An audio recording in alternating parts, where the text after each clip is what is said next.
Paano kung sabihin ko sa inyo na ang pangunahing dahilan ng pagkamatay ng halaman tuwing taglamig ay hindi ang lamig or frost, kundi ang tagtuyot or drought? Nakapagtataka, hindi ba? Kasi naman, sa paligid ay may niebe or snow, mataas ang halumigmig, parang sapat na sapat ang tubig. Ngayon, tatalakayin natin ang isa sa pinakamalaking kontrobersya sa paghahalaman. Pwede ba, at higit sa lahat, kailangan bang diligan ang mga halaman sa taglamig? At ipinapangako ko sa inyo, sa pagtatapos ng videong ito, malalaman ninyo ng sigurado kung paano iligtas ang paborito ninyong mga arborvitae, apple trees sa please, at roses mula sa isang hindi nakikitang banta tuwing winter na hindi napapansin ng marami. Nga pala, mag-comment muna kayo ngayon din. Dinidiligan ba ninyo ang hardin ninyo bago sumapit ang taglamig? Nakakaintriga malaman kung gaano karami sa atin ang mga intuitive plant rescuers. Simulan natin sa basic para maintindihan natin ang ugat ng problema. Marami ang nag-iisip na pagdating ng matinding lamig, ang mga halaman ay natutulog ng tuluyan, parang mga oso, at hihinto ang lahat ng proseso sa kanila hanggang tagsibol. Pero hindi iyan ganap na totoo. Oo, bumabagal ang kanilang life processes. Pero hindi ito tuluyang humihinto. Ito ay lalong totoo sa mga evergreen na halaman gaya ng mga conifers or halaman na may pine needles. Kahit na sub-zero ang temperatura, ang kanilang mga dahon ay patuloy na nagpapasingaw ng tubig, lalo na sa mga maaraw at mahangin na araw. Ang tawag sa prosesong ito ay transpiration. At dito lumalabas ang pinaka-paradox ng winter. Ang halaman ay nagbibigay ng moisture sa atmosfera, pero hindi ito makakuha ng bago mula sa lupa na nagyelo. Ang ugat ay hindi kayang sumipsip ng tubig na yelo. Tinatawag itong physiological drought ng mga siyentipiko. Isipin nyo, tumatakbo kayo sa isang marapon sa disyerto pero pinutol ang inyong access sa tubig. Ganyan din ang nararamdaman ng inyong tudya sa isang maaraw na araw ng Pebrero habang nakakadena sa yelo ang lupa.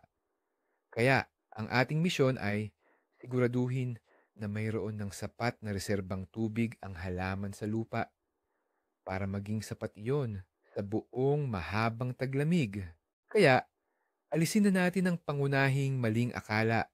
Ang sabi, natutulog ang mga halaman at hindi umiinom tuwing taglamig. Gaya ng napag-usapan na natin, isa itong pagkakamali. May buhay pa ring nagpapatuloy sa kanila at ang tubig ay lubos na kailangan para mapanatili ang buhay na ito. Ang root system, kahit malamig ang lupa, ay patuloy na gumagana ng mabagal hanggat hindi bumababa sa kritikal na punto ang temperatura. Pero ang pinakaaktibong gumagamit ng tubig tuwing taglamig ay ang bahaging nasa ibabaw ng lupa. Ang hangin at araw ay kumikilos na parang blower or hair dryer na tumutuyo sa mga sanga, balat ng puno, as bark, at mga dahon.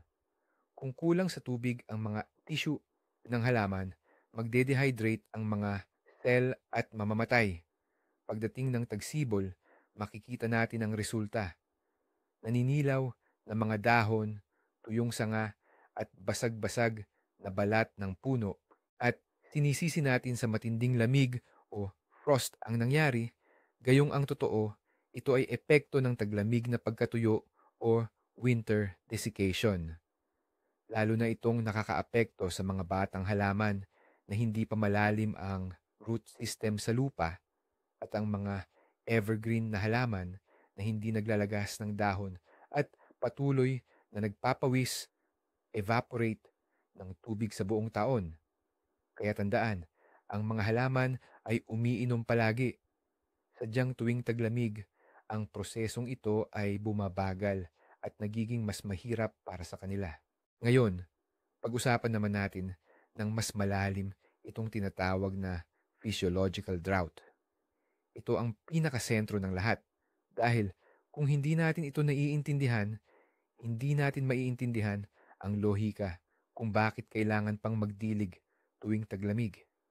Isipin ninyo itong sitwasyon, Pebrero at tirik na tirik ang araw. Ang temperatura ng hangin ay aabot sa -10 o kaya naman ay -15 degrees. Ang niyebe sa mga sanga at lupa ay sumasalamin sa sikat ng araw, kaya lalong tumitindi ang init. Ang mga dahon or needles ng tuja or pino ay nagsisimulang uminit. Dahil sa init, nagbubukas ang stomata, yung mga maliliit na butas sa ibabaw ng dahon, at nagsisimula itong mag-evaporate ng moisture ng napakabilis. Natural lang yan, paraan ng halaman para hindi ito ma-overheat. Ang halaman ay naglalabas ng tubig at nagpapadala ng signal sa ugat. Kailangan ko ng panibagong supply. Pero ang sagot ng mga ugat, pasensya na, yelo ang lahat dito. Hindi namin kayang kunin ang tubig dahil frozen ito.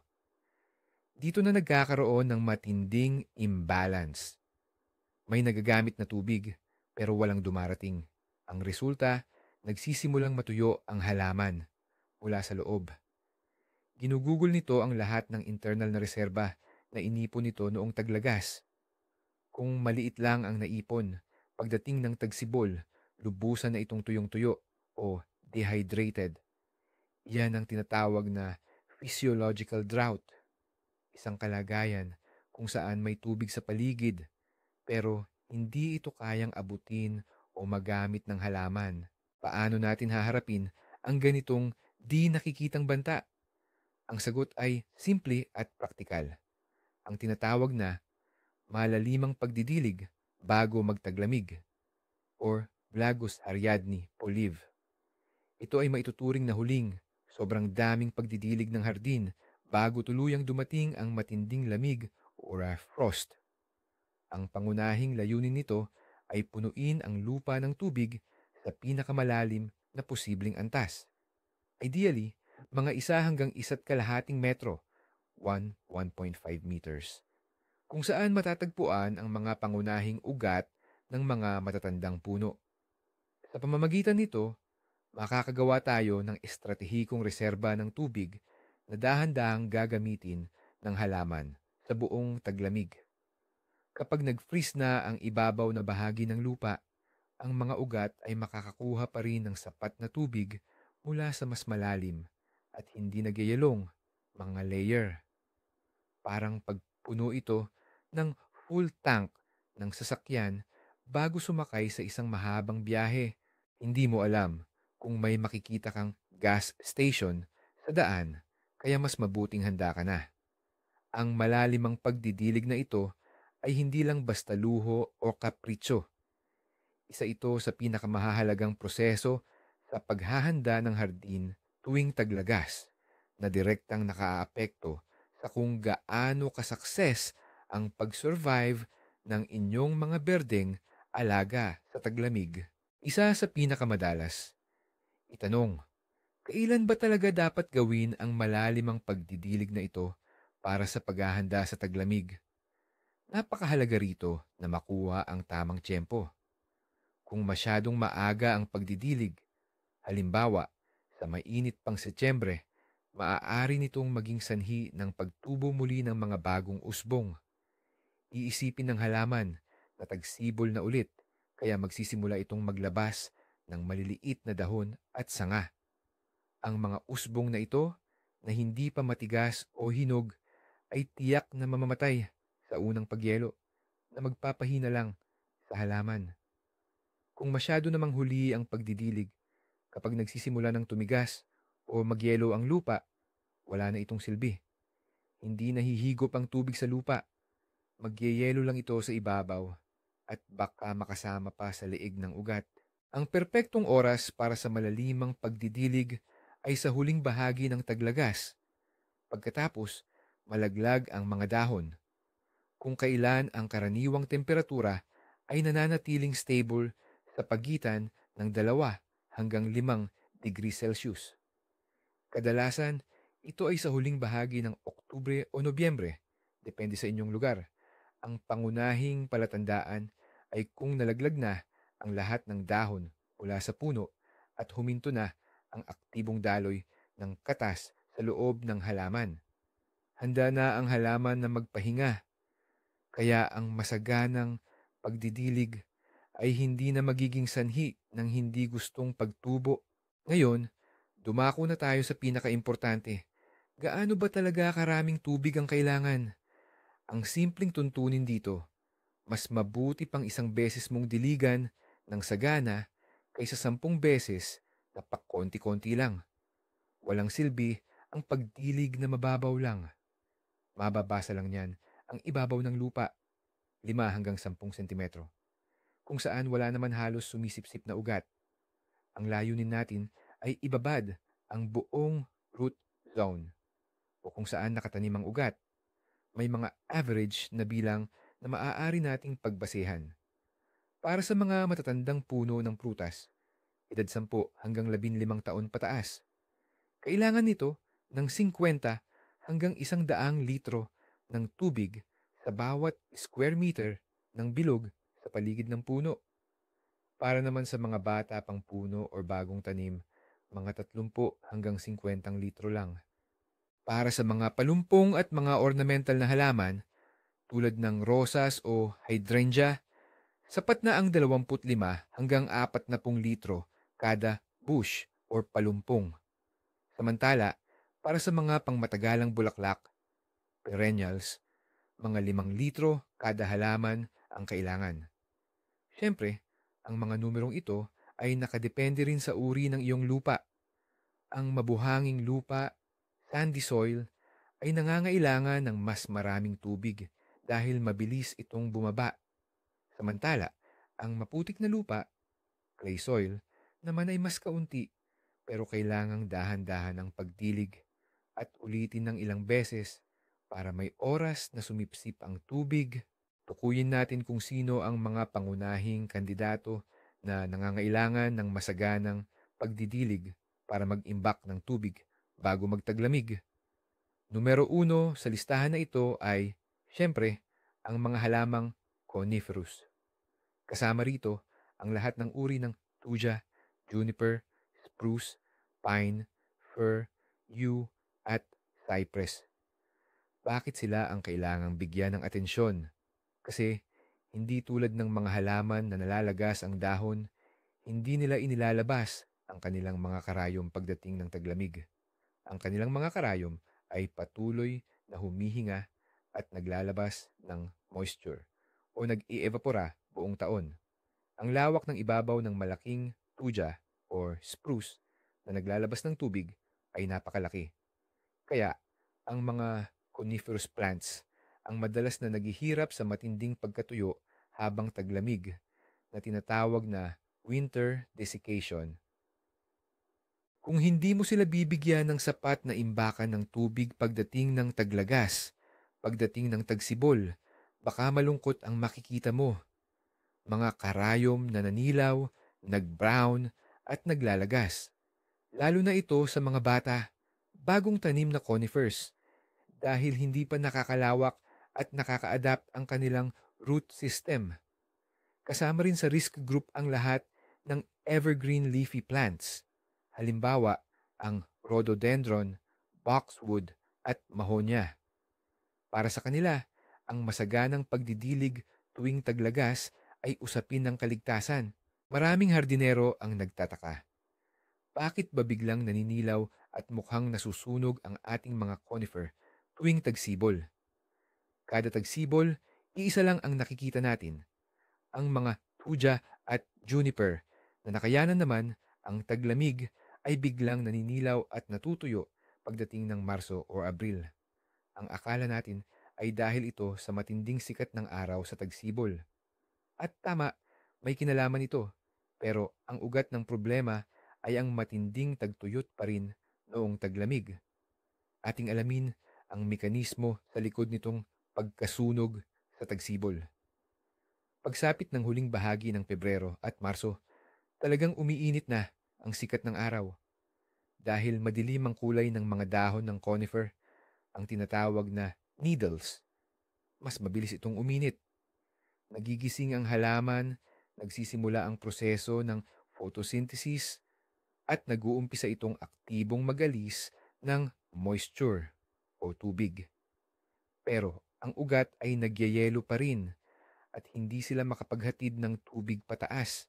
Nagkakaroon ng kawalan ng balanse, katulad noong taglamig, ngunit mas matindi pa ngayon.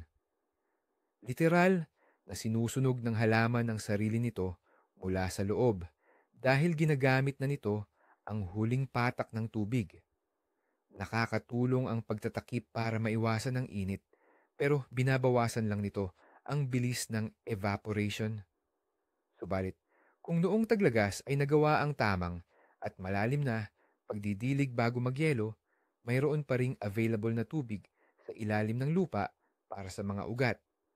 Sa ganitong paraan, makakabawi ang halaman sa nawalang moisture. Kaya, ang pagkasunog sa tagsibol ay hindi purong sunscald o pinsala galing sa araw. Ito ay matinding resulta ng kakulangan sa tubig. Kumusta naman ang mga prutas na puno? Kailangan pa ba nating diligan ang ating mga mansanas, peras, seresa, or plum? Ang sagot? Walang duda, oo. Kahit nalalagas na ang kanilang mga dahon, tuloy pa rin ang proseso ng pagkawala ng moisture o evaporation sa pamamagitan ng balat ng puno at ng mga sanga. Bukod pa riyan, importante ang tubig para matagumpay na makumpleto ang lahat ng biochemical processes bago sila pumasok sa kanilang state of rest or dormancy. Ang lupa na sapat sa moisture ay mas mahusay humawak ng init. Ibig sabihin, mas matagal mawala ang init mula sa ilalim ng lupa at hindi gaanong lalamig ang lupa. Kaya, mas protektado ang mga ugat laban sa matinding lamig. Ang pagdidilig bago magtaglamig ay lalong mahalaga para sa mga batang puno, lalo na kung itinanim sila ngayong taon o nakaraang taon lang. Mas mababaw pa ang kanilang root system at mas madaling maapektuhan. Para naman sa mga adult o matatandang puno, nakakatulong ang pagdidilig para makapaghanda sila para sa susunod na ani. Kapag ang puno ay pumasok sa taglamig na kulang sa tubig or dehydrated, magiging mahina ito sa tagsibol para bumuo ng flower buds, mamulaklak at magbunga. Kaya, sa pamamagitan ng pagdilig sa iyong hardin tuwing taglagas, nag-i-invest ka sa kalusugan ng iyong mga puno at sa iyong magiging ani. Tingnan natin ngayon ang kaso ng mga batang punla. Bakit mas kailangan nila ng maraming tubig kumpara sa mga matatanda at nakaugat ng halaman? Ang sikreto ay nasa katangian ng kanilang sistema ng ugat. Kapag bumibili tayo ng punla mula sa nursery, madalas na napuputol ang ugat nito o kaya ay napipigilan lamang sa loob ng lalagyan or container. Pagkatanim, sa lupa, kailangan ng halaman ng panahon para makapagpalaki ng bago at malakas na ugat na makakakuha na ng tubig mula sa ilalim ng lupa. Sa una o ikalawang taon matapos itanim, ang mga ugat ng punla ay napakaliit pa at malapit lang sa ibabaw ng lupa. At dahil dito, ang itaas na bahagi ng lupa ang unang naninigas sa lamig at huling natutunaw. Kaya naman, halos buong taglamig, ang batang punla ay nasa panganib dahil wala itong mapagkukunan ng tubig o moisture. Ang saganang pagdilig sa taglagas ay lumilikha ng parang water cocoon, balot ng tubig sa paligid ng ugat nito. Ito ang magpapakain at magpoprotekta rito para hindi ito mamatay sa lamig. Kung walang ganitong pagdidilig, malaki ang posibilidad na hindi makasurvive ang punla, lalo na kung ito ay coniferous, parang pine tree. Ito ang sitwasyon kung saan mas mabuti ng sobrahan sa tubig kaysa kulangin. Ngayon, talakayin naman natin ang mga reyna ng hardin, ang mga rosas at iba pang mga pandekorasyon na palumpong tulad ng hydrangeas, spirea at lilac. Dapat ba silang bigyan ng sapat na tubig bago ang taglamig? Walang duda. Ang parehong prinsipyo ang ginagamit, ang pag-iipon ng kahalumigmigan upang makayanan nila ang taglamig. Mas kritikal ito para sa mga rosas. Kahit na natakpan na ang kanilang mga sanga, patuloy pa rin silang naglalabas ng moisture. Kung tagtuyot ang taglagas, humihina ang palumpong bago sumapit ang taglamig. Kaya pagdating ng tagsibol, madalas nating makikita ang mga sangang nangitim at natuyo. Ang sagana at malalim na pagdidilig tuwing Oktubre hanggang Nobyembre ay tumutulong sa puno na maging mas matanda, masipsip ang tubig, at maging mas lumalaban sa matinding lamig. Ganyan din ang sitwasyon sa mga hydrangeas, lalo na ang mga big leaf variety na nagwi-winter ng mayroon ng nakahandang mga flower bud. Upang mapanatili ang mga buds na ito, mahalaga ang matatag na antas ng moisture sa loob ng tissue ng halaman. Kaya naman, bago mo takpan ang iyong mga rosas at hydrangeas, siguraduhin mong napuno mo muna sila ng sapat na tubig.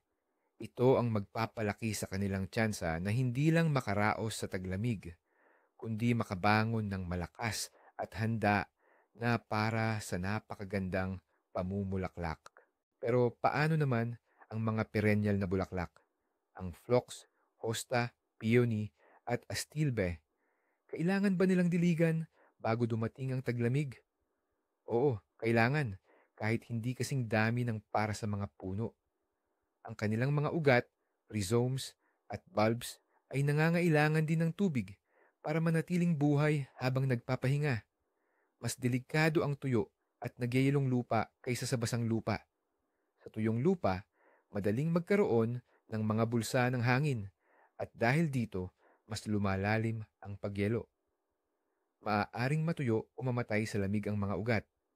Sa kabilang banda, ang basang lupa ay mas mabagal, lumamig at hindi gaanong malalim ang pagyelo na nagbibigay ng mas komportabling kalagayan para sa mga ugat na nagpapahinga sa taglamig.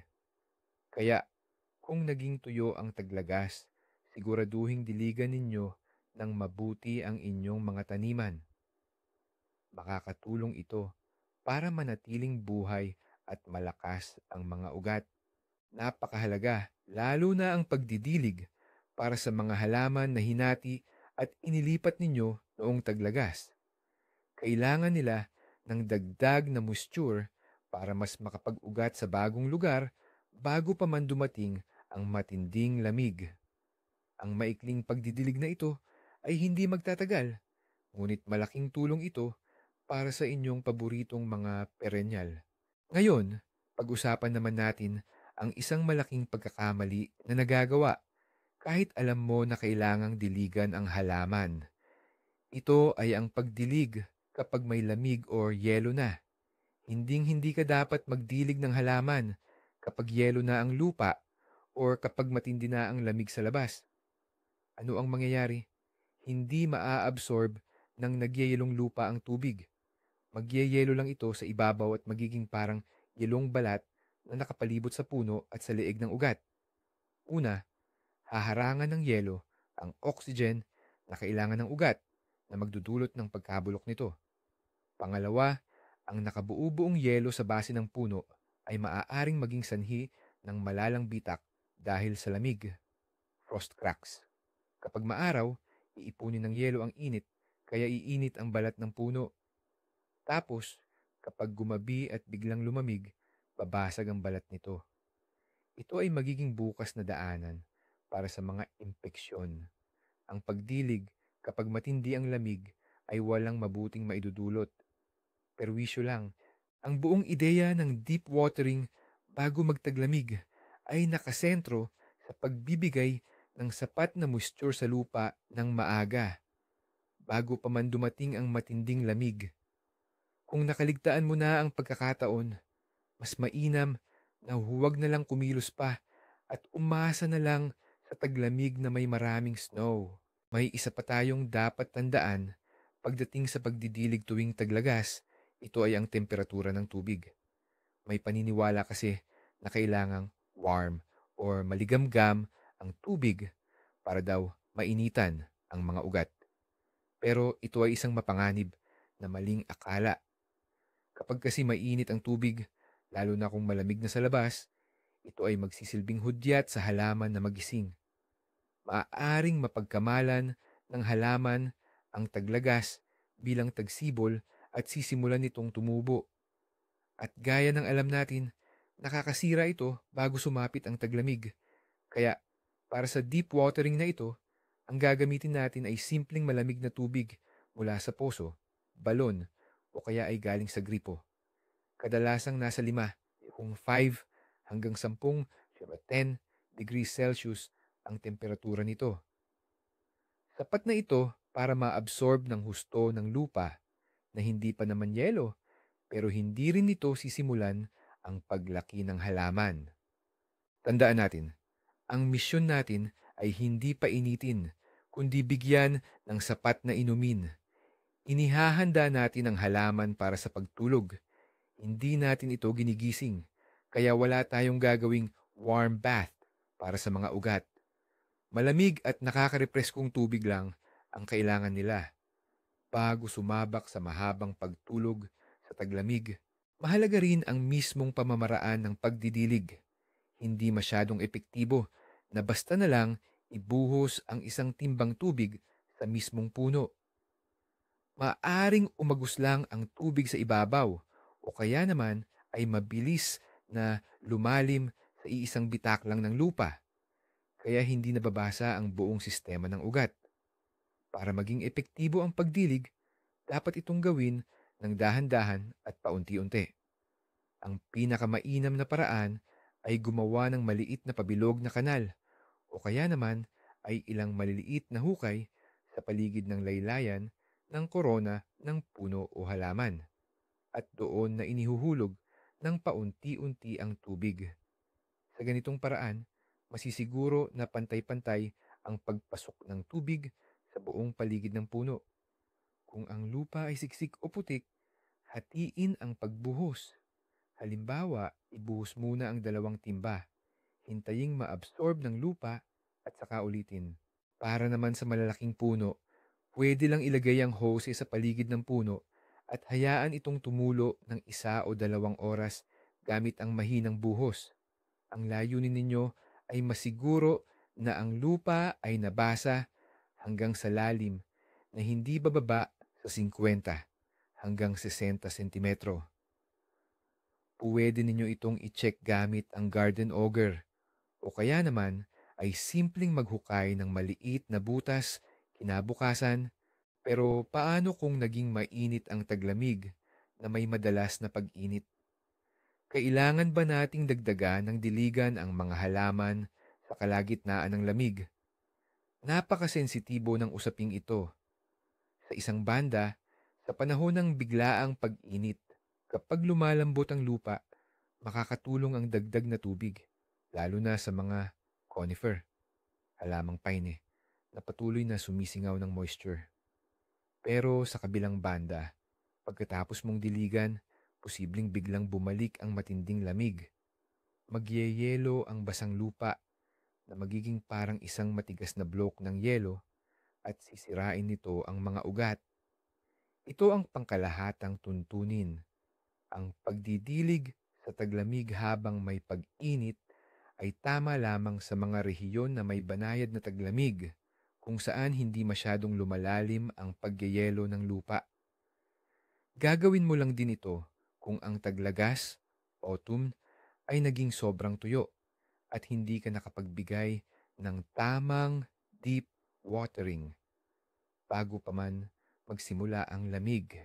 Sa sitwasyong ito, kung nagtagal ang pag-init at may positive temperature in tawa mo na, maaari mong maingat na diligan ang mga pinakasensitibong halaman. Sa una, ang mga conifer. Pero dapat gawin mo lang ito ng katamtaman at siguraduhin mo na wala talagang inaasahang biglaang paglamig sa mga susunod na araw.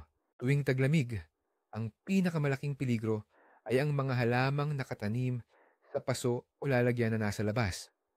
Kabilang dito ang mga hydrangea, thuja, rosas, at iba pang perennial plants na nakapaso.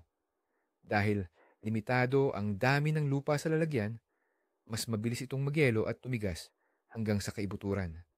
Sa madaling salita, ang mga ugat ay tila nakukulong sa yelo.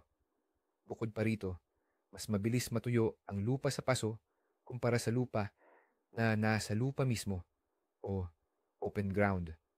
Kaya naman, lubos na kailangan ng deep watering or sapat na pagdidilig para sa mga halamang ito. Sa taglagas, bago dumating ang matinding lamig or frost, kailangan itong diligan ng husto para mababad ang buong root ball o lumpa ng lupa sa tubig. Pagkatapos, mas maganda kung i-insulate ang paso. Balutan ito ng sako, burlap, agrofiber o ilagay sa mas malaking kahon at punaan ang mga bakanting espasyo ng tuyong dahon o sawdust. Makakatulong ito para hindi agad magyelo o matuyo ang lupa. Kung magkakaroon ng mga pagkakataon na umiinit ang panahon, pause, sa taglamig, maaari at dapat silang diligan ulit dahil limitado lang ang imbakan ng tubig nila. Ang kategorya ng mga halamang ito ay nangangailangan ng ating patuloy at walang humpay na atensyon sa buong taglamig. Pagkatapos nating bigyan ng sapat at malalim na dilig ang lupa, ang susunod nating trabaho ay panatilihin ang halaga ng tubig na iyan sa lupa hanggat maaari. At ang pinakamahusay na paraan para magawa ito ay ang pagmumulch. Matapos, maabsorb ng lubusan ng tubig. Lagyan ng makapal na layer ng organikong material ang paligid ng puno o halaman. Ito ay pwedeng peat, compost, humus, o pataba. Dinikdik na balat ng kahoy, bark, tuyong dahon, o kaya'y pine needles. Ang kapal ng mulch ay dapat hindi bababa sa 5 hanggang 10 sentimetro. Ano ang mga benepisyo nito? Una, ang mulch ay nagsisilbing kumot. Pinababagal nito ang pag-evaporate or pagkawala ng tubig sa ibabaw ng lupa. Pangalawa, pinoprotektahan nito ang ibabaw ng lupa mula sa biglaang paglamig at matitinding pagbabago ng temperatura. Pangatlo, pinipigilan nito ang pagbuo ng matigas na crust sa ibabaw. Dahil dito, nananatiling maluwag at mahangin ang lupa.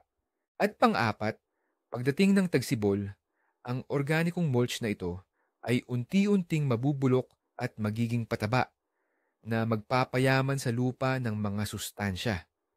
Kaya naman, ang pagmumulch pagkatapos ng pagdidilig ay isang kumpletong proseso na sumasagot sa maraming pangangailangan at talagang pinapagaan nito ang paghahanda ng halaman para sa taglamig. Paano mo malalaman na dehydrated o nauuhaw ang halaman mo tuwing taglamig, lalo na kung karamihan sa kanila ay nagpapahinga o dormant? Mayroon pa ring mga senyales na dapat mong hanapin. Sa mga conifers, halamang may karayom, mapapansin mo na nagiging dull or mapurol ang mga dahon, nawawalan ng kintab at nag-iiba ang kulay, nagiging grayish o kaya naman ay bronze. Pati ang maliliit na sanga ay humihina o nawawala ng pagkamatigas. Kapag nakita mo ito habang kalagitnaan ng taglamig, lalo na pagkatapos ng mga araw na maaraw at mahangin, ito ay seryosong babala. Para naman sa mga deciduous na puno at palumpong, yung mga nalalagas ang dahon, ang senyales ng pagka-dehydrate ay ang pagkukulubot ng balat, bark, ng mga bagong sibol na sanga para itong natuyo at nanghina. Siyempre, kapag taglamig, medyo mahirap nang ayusin o ibalik agad ang kalagayan ng halaman. Pero mayroon pa tayong pwedeng gawin para gumaan ang kanilang pakiramdam. Halimbawa, kung may pagkakataon, magtambak ng maraming nyebe, snow, sa paligid ng puno. Ang nyebe na natutunaw ay dahan-dahang magdadala ng tubig sa lupa. Pwede mo ring bigyan ng lilimang halaman, lalo na ang mga conifers sa bandang timog na bahagi. Gumamit ng shade net or agri-fiber para mabawasan ang evaporation pagkawala ng tubig dahil sa init at hangin. Tandaan, ang mga hakbang na ito ay hindi kapalit ng tamang pagdidilig bago magtaglamig, pero makakatulong ito sa halaman na huminga at makaraos hanggang sa pagsapit ng tagsibol. Isipin natin ang sitwasyon. Lumipas ang taglagas at dahil hindi mo pala alam ang tungkol sa deep watering bago mag-winter, wala kang nakuhang gawin. Pagdating ng tagsibol, natunaw ang yelo. Tiningnan mo ang hardin mo, naninilaw ang mga tuja at ang mga rosas mo naman ay tuyot at walang buhay. Ano ang dapat gawin? Huwag kang magpanik o magmadali agad na gumamit ng pruning shears. Ang kailangan mo munang gawin ay madali ang bigyan ng tubig ang mga apektadong halaman. Sa sandaling lumambot na ang lupa, kahit na mababaw pa lang, bigyan mo ng maraming tubig diligan gamit ang maligamgam na tubig. Ang maligamgam na tubig, mga 30 hanggang 40 degrees Celsius, ay tutulong sa mga ugat na magising at magsimulang kumilos ng mas mabilis. Diligan mo ng napakabuti ang lupa. Pagkatapos, ispray mo ang mga dahon o krona ng mga pampasiglang pampatubo or growth stimulants gaya ng epin or zircon. Malaki ang maitutulong nito para maibsan ang stress ng halaman. Huwag kang magmadali sa pagputol ng mga sangga na mukhang tuyo. Maghintay ka hanggang Mayo o Hunyo. Kadalasan, kapag nakakuha na ng sapat na tubig ang halaman sa tagsibol, nagkakaroon ito ng lakas at naglalabas ng mga bagong usbong, kahit pa sa mga sanga na akala mo ay patay na. Ang trabaho mo ay siguraduhin na mabibigyan mo ito ng sapat na atensyon at pagdidilig sa mga unang buwan ng tagsibol. Kaya, para masigurong wala kayong malilimutan, ibuod natin ito at gumawa ng mabilis na checklist para sa tamang pagdidilig bago sumapit ang taglamig. Una, alamin ang tamang oras. Ito ay sa huling bahagi ng taglagas, matapos malaglag ang lahat ng dahon at kapag ang temperatura ay nasa pagitan ng 2 hanggang 5 degrees Celsius. Pangalawa, kilalanin ang mga nangangailangan. Una sa listahan ang lahat ng coniferous at evergreen na halaman, pati na rin ang mga bagong tanim. Huwag ding kalimutan ang mga punong namumunga, mga rosas, at iba pang palumpong. Pangatlo, tansyahin ang dami ng tubig. Isaalang-alang ang laki at edad ng halaman at tandaan na ang pagdidilig ay dapat maging sagana upang masigurong nababasa ang lupa hanggang sa pinakamalalim na bahagi. Pang-apat, piliin ang tamang pamamaraan. Magdilig ng dahan-dahan at paunti-unti gamit ang mga butas o kanal na inihanda ng maaga. Gumamit lamang ng malamig na tubig. Panlima, iwasan ang mga karaniwang pagkakamali. Huwag na huwag magdidilig kapag may matinding lamig o kung yelo na ang lupa. Pang-anim, panatilihin ang resulta. Pagkatapos magdilig, siguraduhin na i-mulch ang paligid ng puno gamit ang makapal na patong ng organic na materyales. Sa pagsunod sa mga simpleng hakbang na ito, masisiguro ninyo na magiging komportable at ligtas ang inyong hardin sa pagdating ng taglamig. Ano bang nangyayari? Sa buong buhay natin, takot na takot tayong magyelo ang mga halaman. Pero ang totoo, namamatay lang pala sila dahil sa uhaw kahit gitna ng taglamig. Talaga namang binabago ng kaalamang ito ang diskarte natin sa pag-aalaga ng hardin tuwing taglamig. Hindi ba? Lumalabas na ang simpleng pagdidilig sa taglagas na madalas nating baliwalain ay siyang makapagliligtas sa pinakamahalagang halaman sa ating koleksyon. Ang pinakamahalagang tandaan, ang deep saturation watering or malalim at matinding pagdidilig sa taglagas ay hindi lang palamuti, isa itong kritikal na pangangailangan para sa karamihan ng mga pananim sa hardin, lalo na para sa mga conifers or evergreens. Ito ang lumilikha ng sapat na reserbang tubig na tutulong sa kanila upang malampasan ang pinakamahirap na panahon, yung tinatawag na physiological drought. Ito ay kapag ang init ng araw at hangin ay nagpapatuyo sa mga dahon, ngunit ang ugat naman ay nakapaloob sa yelo at hindi makaigib ng tubig. Salamat sa panonood ng video na ito hanggang dulo. Kung may bago at kapakipakinabang kayong natutunan, huwag kalimutang i-like. Iyon ang pinakamagandang suporta para sa ating channel. Mag-subscribe rin para hindi ninyo mapalampas ang iba pang mga sikreto sa paghahardin. At ngayon, ang pangunahing tanong ko sa inyo, aling halaman sa hardin ninyo ang pinakakatakutan ninyong mamatay ngayong taglamig? Ibahagi ang inyong mga alalahanin at kuwento sa comments section. Mag-usap-usap tayo at tulungan ang isa't isa sa pagbibigay ng payo.